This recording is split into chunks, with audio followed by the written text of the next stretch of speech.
The last 2 weeks or so, our youth have embarked on demonstrations, which for the length of time has been generally peaceful, tag and SARS, by which they have been expressing their grievances against police brutality and are demanding for changes and reforms in the system.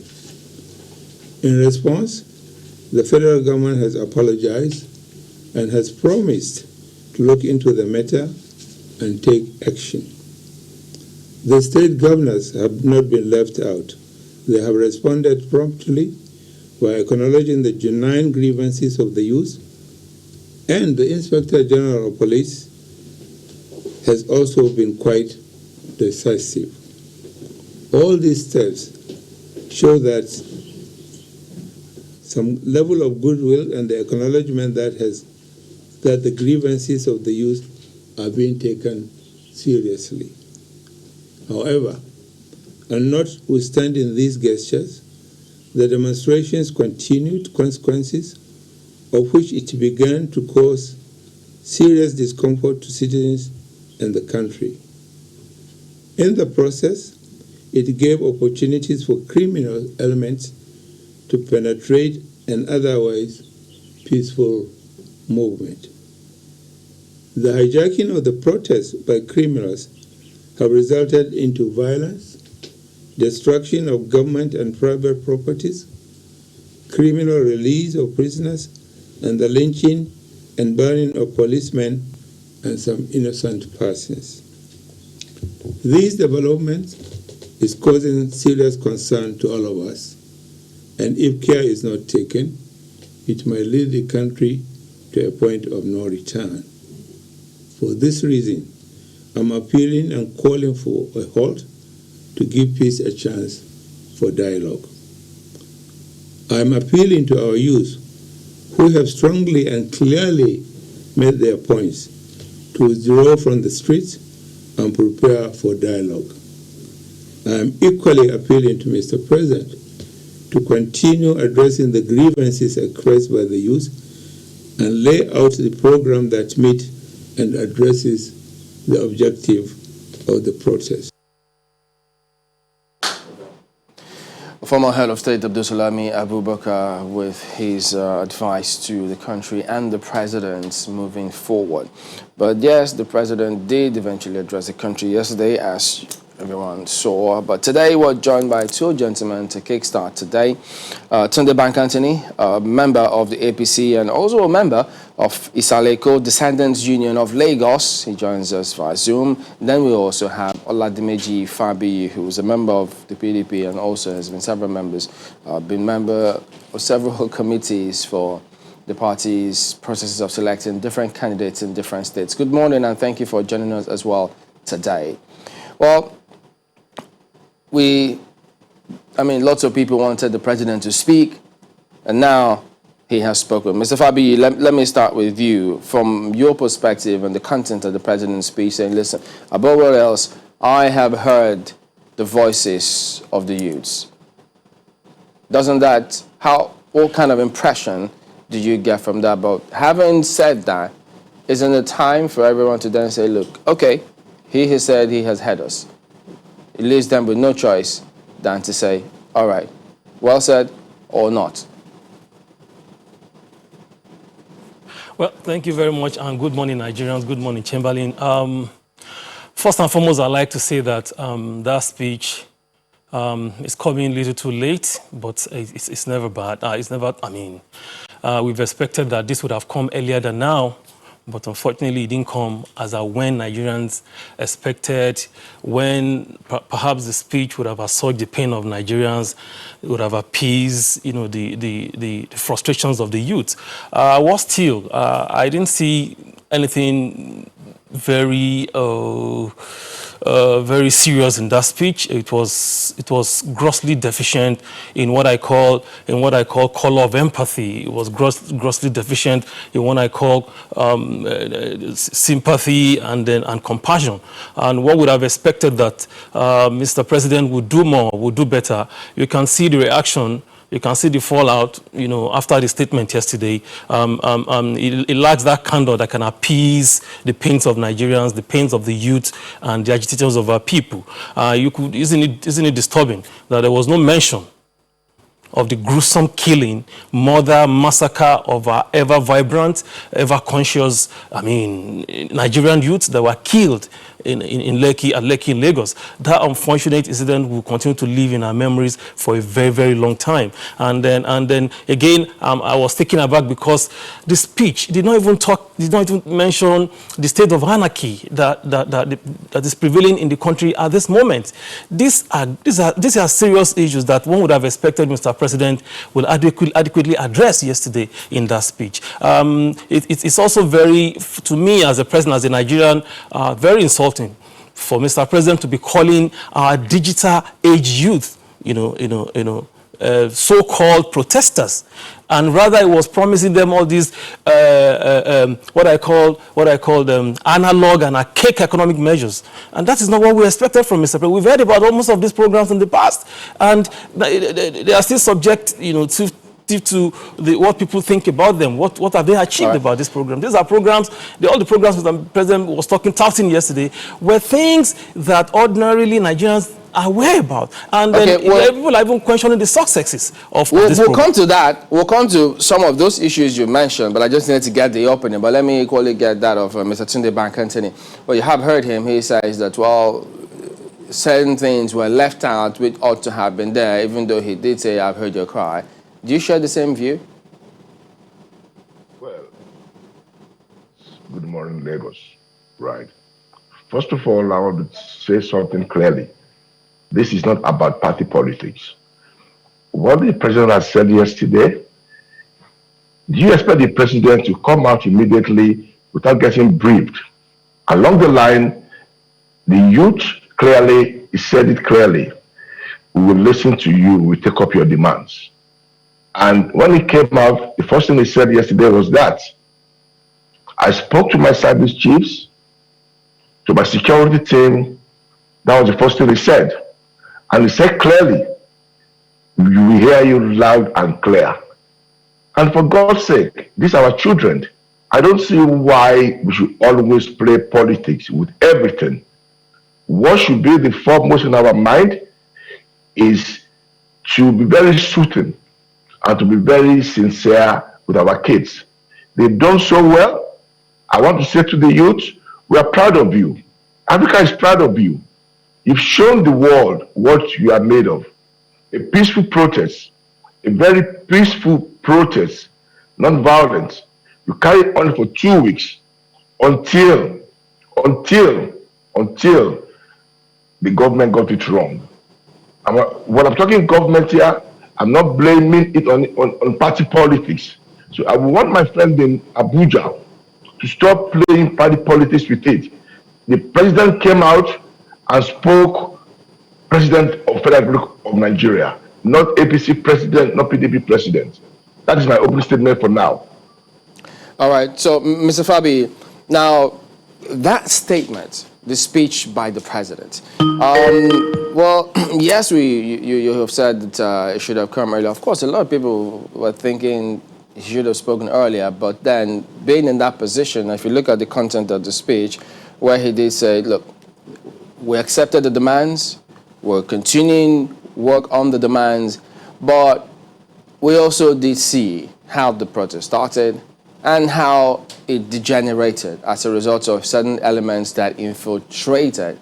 No one will be happy with that kind of scenario. So, but even he identified that, look, there are certain persons who hijacked it. So if he made reference to those people when he says so-called, in that context, wasn't he right?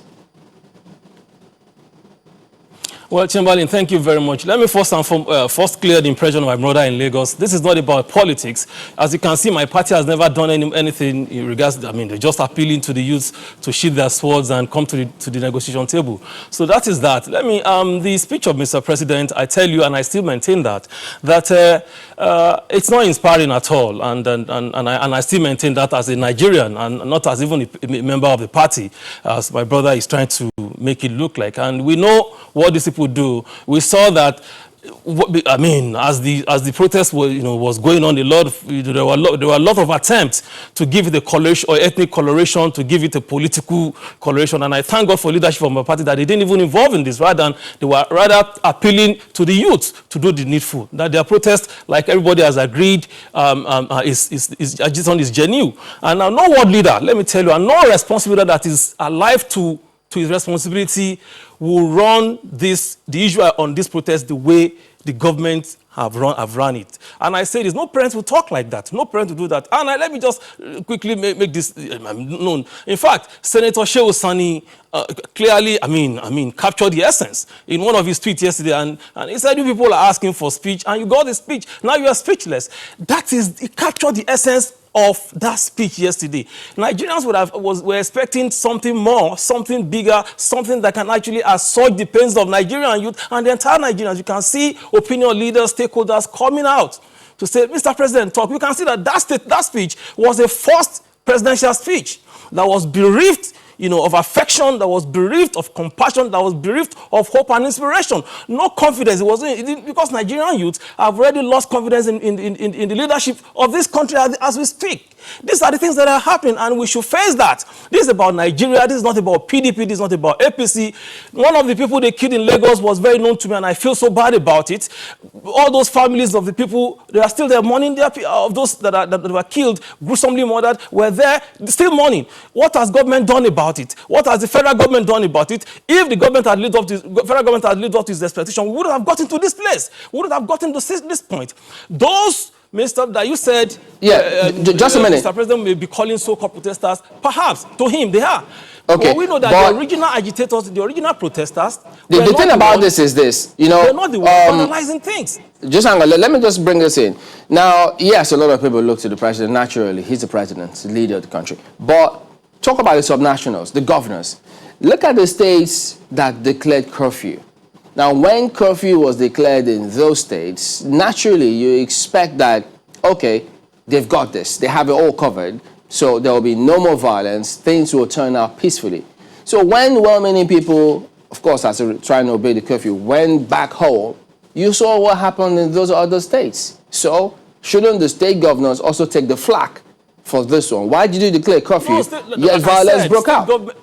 State governors, state governments equally have responsibilities. And let me tell you something that is very fundamental.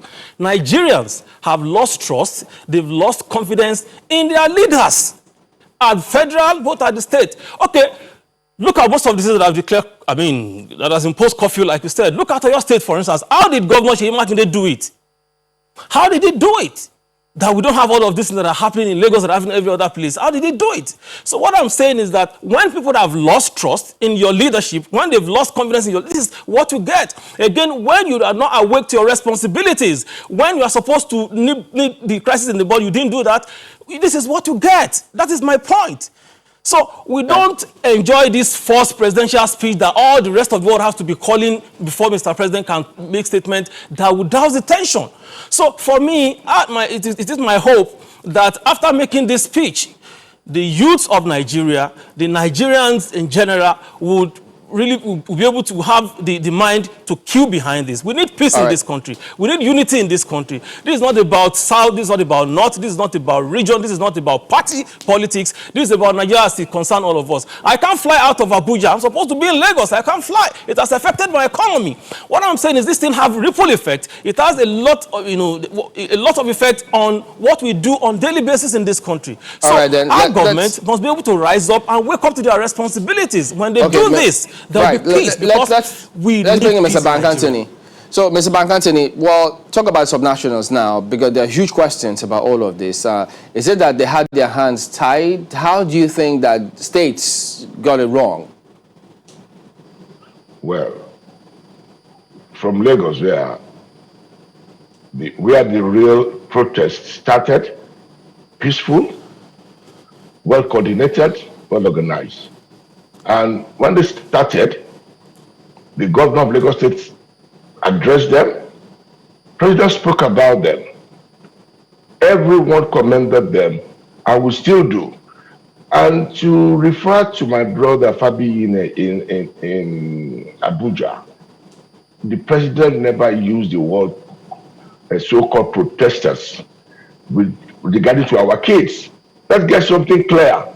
Our eyes are wide open. We are not stupid people. We knew who started this protest. There is no way you could ever compare those protesters to the hoodlums that came in later. I will tell you without a doubt, one thing to start with, I feel so bad, I feel pained, I feel terrible what happened on Tuesday night. The government have their own faults, they have their own shortcomings. I would say that it's got nothing to do with party politics. The government have their own faults. And another terrible thing is that may the soul of those who died, may their soul rest in peace. And may their parents and loved ones be consoled. Because it's sad, it's very sad, it's very, very painful what happened on Tuesday night. Of course, government have their faults. Look at what happened in Oba of Lagos Palace, the king of Lagos. It is terrible. And I'm still upset that the government of Lagos State has come out to address, to give interviews 3 times. He has not made reference to that. That was a sacrilege. That was an abomination. No matter what you take it from there. Are we going to? And the president even mentioned that in his own speech. Our governor never did. And another point is that I'm not saying here on APC or PDP. So I'm not, Mr. Fabiyi, it is not something to play party politics with. The government of Lagos State represents everyone in Lagos State. And the governor started well. He tried. He did all he could do. But somewhere along the line, something went wrong. Because that Tuesday night, it is terrible. That was the day the governor called the curfew at noon for 4 p.m. Later, by 6 or 7 o'clock, we heard there's a change of time. I could tell you, I was rushing home to get away before 4 o'clock. I had an accident just to obey my governor's order. Later, we heard the curfew time has been changed. Along this process, right, soldiers were already shooting at our children at the toll gate. That was barbaric. The governor has security meeting every fortnight in the state. That is official. The GOC are there. All the military or personnel sit with the governor fortnight on the security matters and issue in Lagos State. So the governor telling us that he was told they were shooting, right? They should have waited. They came down the road. Where is the road from their barracks? The closest barracks to toll gate should be Bonny Camp. I don't know if any other barracks along Lekki Ekpe, unless you get to Ekpe. Lives have been lost. Lagos State has 7 squadron of mobile policemen. Where were they? Where were they? People telling me army should use rubber bullets. Where does army use rubber bullets? Why in any republic, democratic republic, you call the soldiers out? The soldiers are not talking. The president has not made reference to it. This is a security matter. What they tell the government security officer, we play it down. Of course, we play it down. Yeah, but let me equally add this, Mr. Bankantini, before I move on to Mr. Fabiyi. The army, you heard their comments yesterday about some of those materials being photoshopped. Look, I know people, yes, they heard it. Some didn't believe their ears, but they're also that fundamental questions. So, but for those who thought that, wait a minute, in that president's speech, shouldn't he have made reference to the Lekki shooting, even if you don't fully subscribe to it, or even if we don't know the information the president has, shouldn't he, one way or the other, have made direct reference to what happened in Lekki? I'm not holding brief for the president, but I'm glad you made reference to what that general said that could be Photoshop, right? The president was not in Lagos when this incident happened, right? Those who are in Lagos are giving very conflicting reports. And and the president even waiting 48 hours or thereabout to give a speech. Cost a lot of people talking. So what is the report on Mr. President's table? Some people even claiming they might be fake police. Even our national youth said there might be fake armies. In the interview with the channel's guy on the telephone, you understand me? And the army has said it could be Photoshop. But the governor, can he tell Lagosian, did he get in touch with the Nigerian army or not? He sits every fortnight. This was a security issue. Was there a time? Because this is a democracy. We are accountable to our people. It is very clear. It is very, very clear. Everything, the coincidence was just too much. The night before, he didn't call the curfew, the light didn't go out. The soldiers didn't come out. There was no shooting. Now, the people you call are now, like you said, the powers beyond them. Why do you get them involved? In any democracy, Lagos is the melting pot. Let's set an example. All right. I heard is... Okay, let me bring in Mr. Fabiyi. Look, yes, there are still unanswered questions. Yeah, the president has spoken. But then the thing is, yes, he's the president. He can't react the way everybody else is reacting. He's got access to information everybody else don't have. So he has to find a way to aggregate different views and speak to everyone, as it were, moving forward. But if he didn't, I mean, given that speech, the scenario in Lekki, but there are questions, huge questions are still unanswered about what really went down in Lekki. You've heard the comments that came through from the military. How should people be internalized, or how do you react and internalize those comments that came from the army about what happened in Lekki? Well, thank you very much. It is quite unfortunate. You see, leadership requires certain fundamentals. It requires you being a responsibility. It requires here to be high intellect. And again, it requires your ability to manage people's affairs as a leader. And sincerely, all these things are lacking in the management of all this. And I'm not surprised, because we've seen in the past how lots of crises, including COVID, were managed by this government. And I don't feel sorry for saying the Nigerians know the truth. Now, Lagos State Governor, as I know, with due respect to him, appeared helpless, appeared confused, because of you can see the early statement he made before now coming back to say some other statement. At some point, even though I don't want to leave on some of the reports of the social media, we were told that Army said it was fake, it was this and that. That is not how it's supposed to be. I remember in America in 2000, when there was this, what is it called, this terrorist attack on 2011. What did they do? They went back, they looked at their security architecture and rebranded it and make it work. So I think Nigeria needs to do that. As far as I know, it goes beyond Mr. President saying you protesters should leave the streets.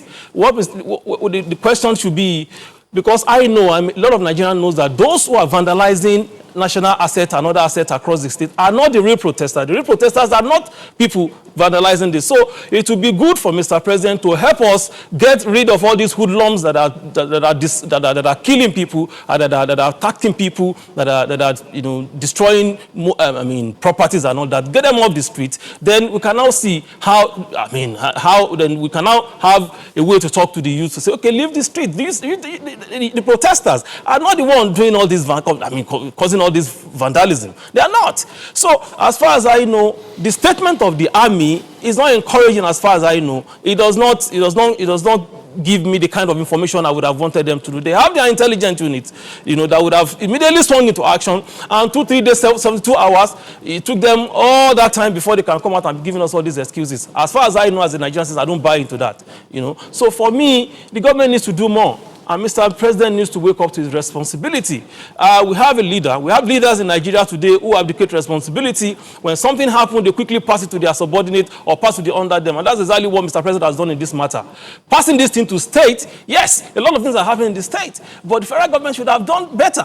When these guys came up with their 505 demands, the government should have come up with feasible action, feasible activities that will instill the confidence and bring the confidence and the trust of these guys back. But it never happened. It goes beyond just say we have disbanded SARS. SARS is just a smaller unit of the Nigerian police. And I sympathize with Nigerian police because we have to give it to them. They are not having the best of time. They have their frustrations. It's a public knowledge that they're not being taken care of by successive governments. Their welfare, everything about them is zero. So the government should have taken a proactive action, measures to ensure that all these things and the youth will see all these things and be confident that the government is doing something. But all right, Mr. Fabiyi, disbanded, like we'll come back to this in just a moment. Pardon me. We need to go to break. No, but we'll come back and see. Look, what does this then mean to the protesters, to everybody moving forward? Join us again. Welcome back. Different schools of thought on this one, Mr. Bank Anthony. There are those who believe, yes, the president's speech is welcome, or others believe, well, it's a temporary respite, but it's not over, because they thought that he left out some very key things, so much unanswered questions, and then it's to them, they think this is tantamount to postponing the evil day. Do you share, what's your impression of that? Well, now on the world stage, I saw on CNN last night, I'm on par with our own false guy, and it has shown on is a bad life. But the point is that the president, nothing will be good enough. We will always ask for more. We are libertarians. There is nothing wrong about that. But I don't want us to start condemning at this point in time the president's speech. Clearly, what my brother said in Abuja, what visible do you want to see now? What exactly can happen now? Is he a magician? He has directed judicial inquiry to be set up. Lagos State, with due respect, has done that with a very fine job. Justice Okwuobi retired, and Adegoluwa on board. And the kids, right? This will not deter them from asking for what they believe is right. Like you said, this is not an analog age anymore. They're organized, they will do what they have to do, and they've made a very bold statement, and they keep on doing that. And one thing I must say very clear here is that going forward, I mean, in Lagos, which is the melting pot, the damage, the colossal damage done in Lagos is sad, it is terrible. And how did this happen? We need to ask ourselves and tell ourselves some own truth. We need to, because at the end of the day, Lagosians will pay for it. Clearly, they will pay for it, right? So, and now, where are so, but Mr. Bankatini, moving forward now, with all of this that played out, I mean, initially we saw that the governors were not all together concerning the decision that was taken about SARS. Now, if some governors then went ahead and declared curfew in their states, and then it came across as though they had their hands tied, that there were superior powers that the reason why governors couldn't do certain things, because if soldiers were on the road, if security of lives and property were not protected, is it time for them to then say, look, in order for us to be able to perform our functions, we need to go back to the center or to the National Assembly, identify the problems that came up now, whether or not it's going to be, look, in form of state police or whatever it is, because it appeared that though some governors were just helpless. How did hoodlums get on the streets and then they had a free reign? See, Shebali, let me make something clear. It's so sad that I don't know what I would call a curfew. Curfew declared 12 hours. After 12 hours of curfew, Lagos was on fire. We were supposed to be on curfew. I believe the commissioner of police failed us in Lagos. He had 7 Mopo squadron in Lagos. We are calling ourselves a republic now. We need to run to the soldiers all the time. We have 7 Mopo units in Lagos. And an average of this unit has over 600 men. Where are they? I remember even before this happened, the IG of police said he's mobilizing Mopo police out to every state. Why can't the commissioner of police in Lagos State take charge and direct his unit accordingly? How long are we going to go into military and telling them to come to our aid? Because this is what is happening now. You call a curfew in Lagos, same day, Lagos City Hall was bombed, right? MPA was bombed. Upper Palace ransacked. Malls were bought during the day, not at the night. And there's also be curfew. Where are the MOPO units in the state? I want to tell Mr. Governor, the security team has failed you. And I know how well they take your security team. The security force we know in Nigeria is not even accountable, and bulk of it goes to the security agency. What have they done with it? Look at what happened after the killing. Few hours after the killing, lives were still lost, millions of properties and businesses were set ablaze.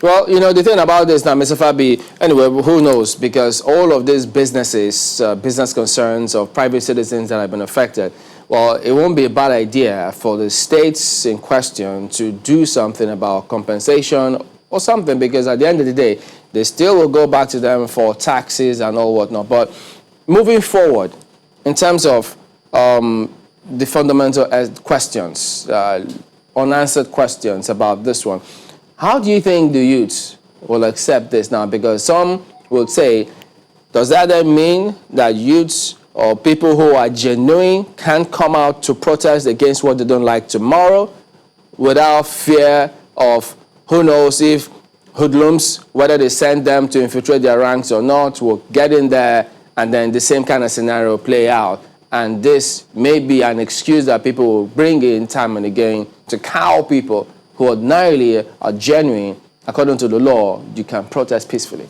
How do we avoid that? Well, number one, it's about the ability of the government and the youth on the other side to come to the negotiation table and come up with far-reaching decisions. That negotiation is very, very key. And then in the process of negotiations, most especially the government must be very, very sincere in their negotiation. And then they must be ready, to take up responsibilities. Secondly, we have a very skilled system, as you all know. And then until when this skilled system is corrected, I think we'll continue to have this problem. This constitution as we currently run will never give us peace, will never give us unity. We have to really look into it. And that's why I dot my cap for the former Vice President Atiku Abubakar, who kept talking about restructuring, and I'm happy that a number of people in the country are now seeing the need for this restructuring. We have to do it. We have to do it. And I hope Mr. President will listen to all this voice of reasoning and do what is the things that are needful. Beyond that, moving forward, the guys that are causing violence, that are destroying properties, are not the real protesters. And then for the real protesters have put forward their demand. This is the first time our youth in this country are coming up with positions, and the government should at least respect them by listening to them and take up all these things. Then beyond that, we need justice for all these people that were killed.